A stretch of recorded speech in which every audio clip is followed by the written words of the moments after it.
Alright, welcome guys to the very first episode of the build project for my Mazda FB Rx7. For this first episode, as much as I would have, yes.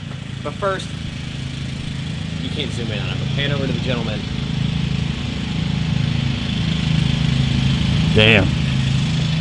He mowing his lawn over there. Alright, as much as for this first episode, I would have liked it to have been about us modding the car, doing some sort of work to the car that, you know, would have benefited on the track, or, you know, helped it out as a whole, as a performance vehicle, but that's not happening in this first episode.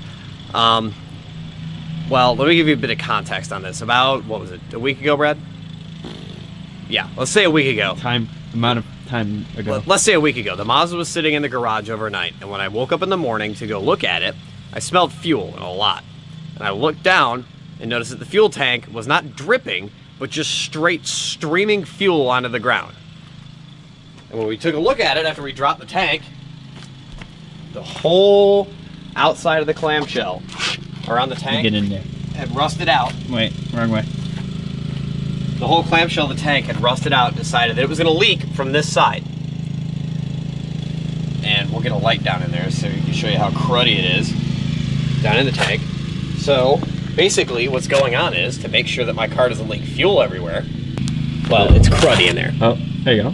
It had rusted all the way around the inside, and the entire tank is basically rotting from the inside out. So I took it to a local shop. They can't fix it. So the only solution was the internet, of course. And what I came up with was this box. But many thanks to Atkins Rotary for sending out a new tank in a reasonable sort of amount of time. It was like a week for a tank? Yeah. For a car made in the mid-'80s. Yeah, of course. It was the only place I could find it, so thanks, Atkins, for stocking them, actually, because I was freaking out about having to find one. So let's take a look at this new tank. What is this ridiculous focus? Now, if you want to pan over to the Mazda, Brad, it's sitting on out in the street right now in a puddle of its own gasoline, looking all sorry for itself because it's an asshole. It's a rotary, so therefore it wants to, you know, catch fire and do lots of stupid shit. But in this box is a brand new. Why are you doing it? It's a brand new old stock fuel tank. Look at it. We'll set it down next compared to the old one. Sorry. Hate on me. Look at how nice that is. Look at all the stickers. Old one, new one. Brand new fuel tank. Old one, new one. So yeah, let me take the camera real quick. Nope. Well, if you want to come over to the Mazda then. Come. We have a track day at Gingerman Raceway coming up again with Grid Life the middle of next month, which is October. It's like the second to last week of September right now. So in 3.5 weeks basically, we have a track day coming up, and this decided it didn't want to run.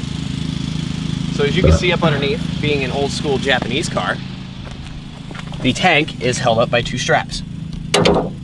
And up underneath, I'll get some shots later for that, but there are 3 fuel lines up above that connect to the fuel, whatever, what do you call it, Brad, where the fuel, whatever pulls the fuel up out of the tank, not the pump, but like the reservoir thing.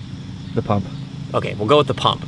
But the little nozzle that connects to the pump that has the sending lines and the return lines, that sits up top with 3 fuel lines heading to it.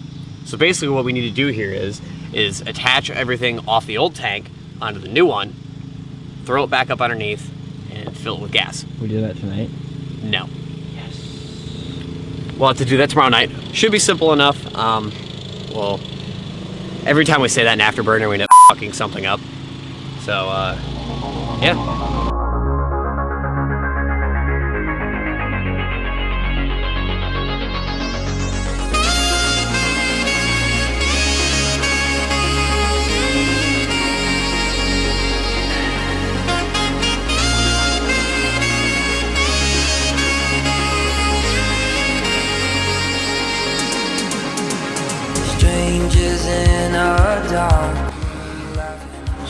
More mowing the lawn. All right, we're switching to the GoPro now.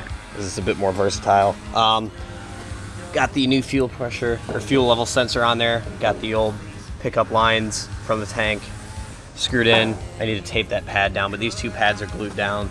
They used to sit at the top of the tank here and in these two spots, but just got to do that. Fuel filler neck. The fuel filler neck is in. It's not screwed down all the way because I need to slide the gasket there through, tighten it up a little bit. Got to replace those fuel lines right there. These 3 lines, you can see those need replaced, and then just put the straps up or pull the tank over, put the straps up, and should be good to go.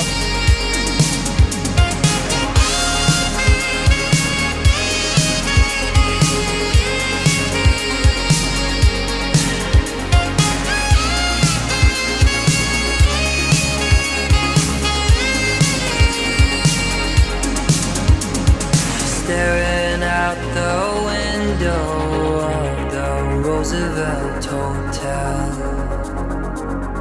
watching Midtown empty out and a kiss of farewell. They say we come from nothing and to nothing we'll return, and in between is gravity and bridges left to burn.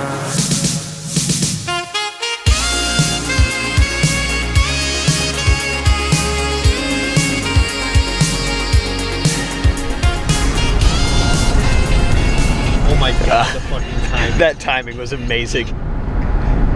So children, what's going on right now is that when you're in the middle of working on a vehicle, you need to make sure you're properly fed and hydrated, and it is Tuesday.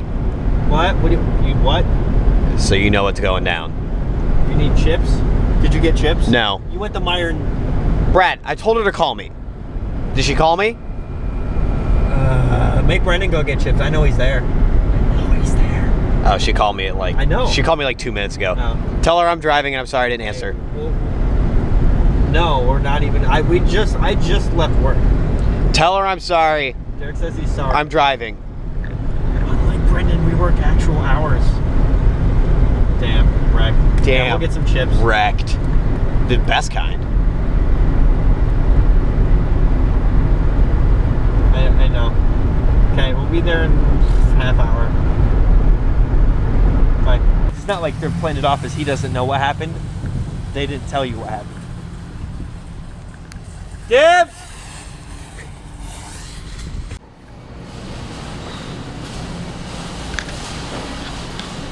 Read it. You said, oh, they're out of corn runs. Oh, no, you're right. Maize. Chips of corn. Yeah, right. Good one. No, but they're out of the yellow bag. I don't know what the difference is. Nobody knows what the difference is because you can't read Spanish. The color is different of the bags. What's cooked in. No, I heard me in the video.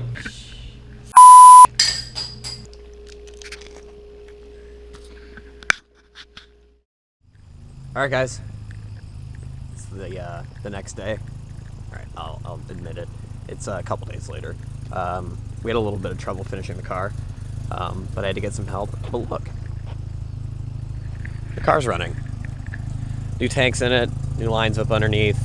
Everything's connected. I'm just about ready to go give it a wash before I go to work. It's idling slightly rough because we deleted the air pump on the motor with a little plate from Racing Beat. But yeah, the reason we really didn't film anything is because it got dark and we really wanted to get the car running and didn't want to focus on having to move cameras around and work around and stuff like that. But yeah, she's running fine now. The best part, I don't know if you can see it, but the fuel gauge works. That new level sensor helps out. Apparently the old one was broken. Go figure. Yeah. It's the end of the first episode here of the build of the RX-7. Many more to come.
Forgot his glasses in there like a dumbass.